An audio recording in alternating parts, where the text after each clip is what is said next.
Assalamualaikum warahmatullahi wabarakatuh.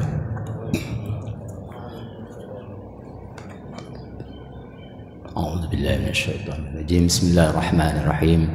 Alhamdulillahi rabbil alamin wal 'aqibatu lil muttaqin wa la 'udwana illa 'alal zalimin. Asyhadu an la ilaha illallah wa la syarika lah. Asyhadu anna Muhammadan 'abduhu wa rasuluh.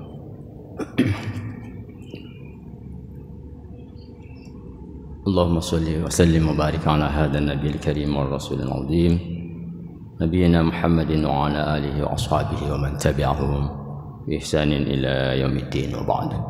Alhamdulillah, bersyukur pada Allah atas nikmat yang diberikan kepada kita semua. Salawat dan salam semoga tercurah pada baginda kita Muhammad sallallahu alaihi wasallam, keluarga dan para sahabatnya. Mudah-mudahan kita semua istiqomah menjalankan sunnahnya, menjalankan syariatnya hingga yaumil qiyamah. Bapak Ibu sekalian, jamaah subuh yang dirahmati Allah, kembali kami akan membacakan buku Tanya Jawab Seputar Agama jilid 1, Fatwa-fatwa tarjih dan tajdid pimpinan Pusat Muhammadiyah. Insyaallah pada pagi hari ini kami akan mengangkat sebuah tema terkait dengan fardu kifayah.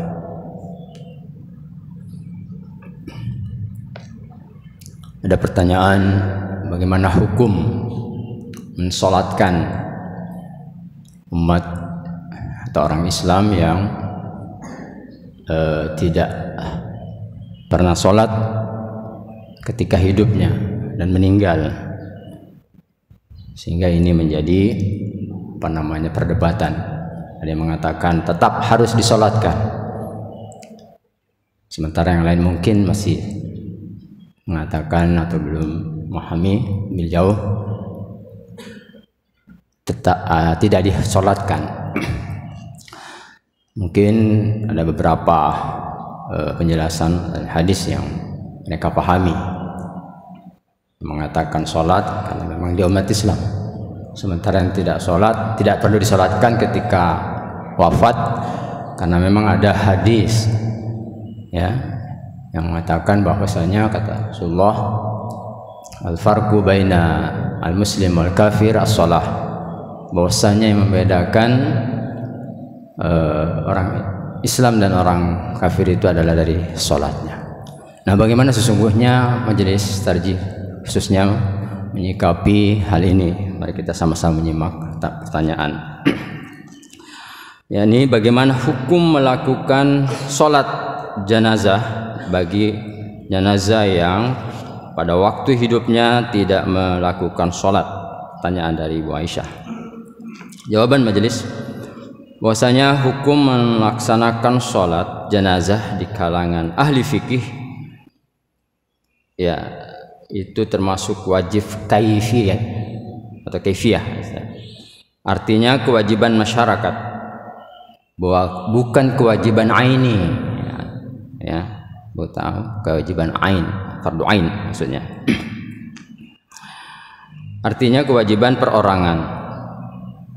Kewajiban kifayah ini ditetapkan pada masyarakat Islam untuk orang yang beragama Islam. Dalil yang memerintahkan untuk menyolatkan atau mensolatkan Islam antara lain ialah hadis riwayat 5 ahli hadis kecuali Imam At-Tirmizi dan sahabat Nabi yang bernama Jabir radhiyallahu anhu, yang berbunyi, hadis Jabir anna rajulan minal muslimin tuwfiya bi Khaybar wa annahu dzukira li Rasulillah sallallahu alaihi wasallam faqala sallu ala sahibikum. Al hadis rawal khamsah ila At-Tirmizi. Hadis diriwayatkan dari Jabir radhiyallahu anhu. Dia menceritakan bahwa ada seseorang dari orang-orang Islam meninggal dunia di Khaybar, ya, di perang Khaybar. Dan yang demikian itu dikabarkan kepada Rasulullah, kepada Nabi kita Muhammad SAW. Lalu Nabi bersabda, salatkan temanmu itu, ya, dan seterusnya. Jamaah rahimakumullah, dari hadis di atas dapat diketahui adanya kewajiban bagi kaum muslimin untuk mensolatkan orang yang beragama Islam yang meninggal dunia, bukan kewajiban perorangan. Nabi sendiri memerintahkan orang-orang Islam bukan melaksanakan sendiri, sebagaimana juga pernah Nabi memerintahkan sahabat untuk mensolatkan mayat yang berhutang. Bukan Nabi sendiri yang melaksanakan, seperti yang diriwayatkan oleh Imam Ahmad, Ibnu Majah dan At-Tirmizi dari Abu Hurairah dan Abu Hurairah. Kewajiban menyolatkan jenazah orang yang beragama Islam, termasuk orang-orang Islam yang menjalankan maksiat, kecuali orang-orang yang menampakkan, ya, lahirnya Islam tetapi sebenarnya menentang Islam, yang dikategorikan orang-orang munafik.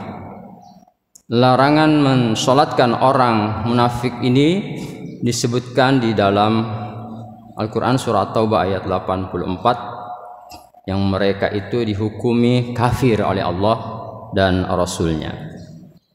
Jamaah rahimakumullah, mengenai siapakah orang Islam itu, apakah orang yang hanya mengucap syahadat dan tidak sholat juga termasuk orang muslim yang kalau meninggal harus disolatkan? Dalam hal ini banyak ayat dan hadis yang harus difahami, sehingga ada perbedaan dalam pemahaman terhadap ayat-ayat dan hadis tersebut. Ada yang memahami kesempurnaannya seperti tersebut dalam hadis riwayat Imam Bukhari dan Muslim dan Abu Hurairah, yang menjelaskan bahwa orang Islam itu beribadah kepada Allah dan tidak musyrik, serta melakukan sholat, membayar zakat, puasa dan haji.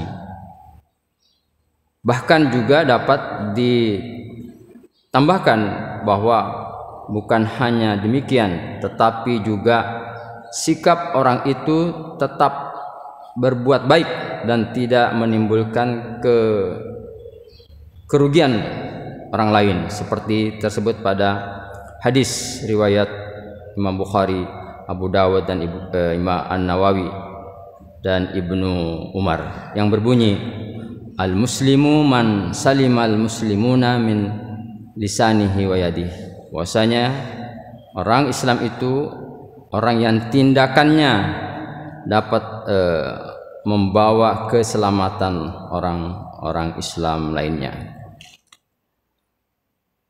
Tentu pemahaman demikian adalah pemahaman untuk orang Islam yang sempurna, ya. Orang Islam yang disebut muslim dapat difahami dan yang paling minim, yakni orang yang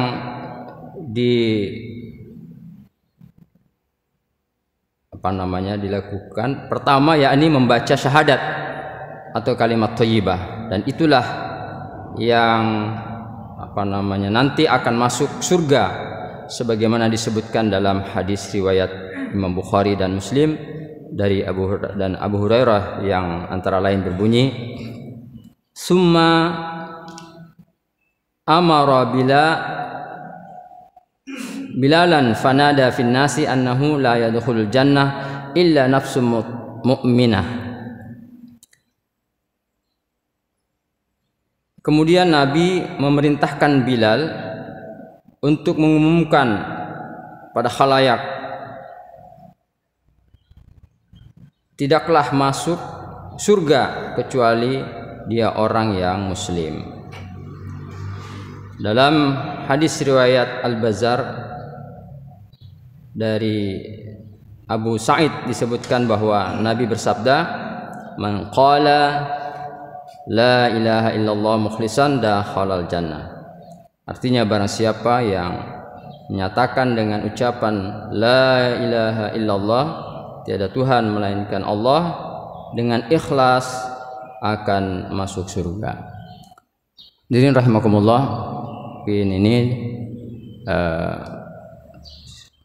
penyampaian dari sikap dari majelis tarjih terkait dengan masalah yang kami sebutkan. Demikian, maaf atas kekurangannya. Kita akhiri membaca sama-sama al-akbar majelis. Subhanakallahumma hamdika asyhadu an la ilaha illa anta astaghfiruka wa atubu ilaik. Assalamualaikum warahmatullahi wabarakatuh.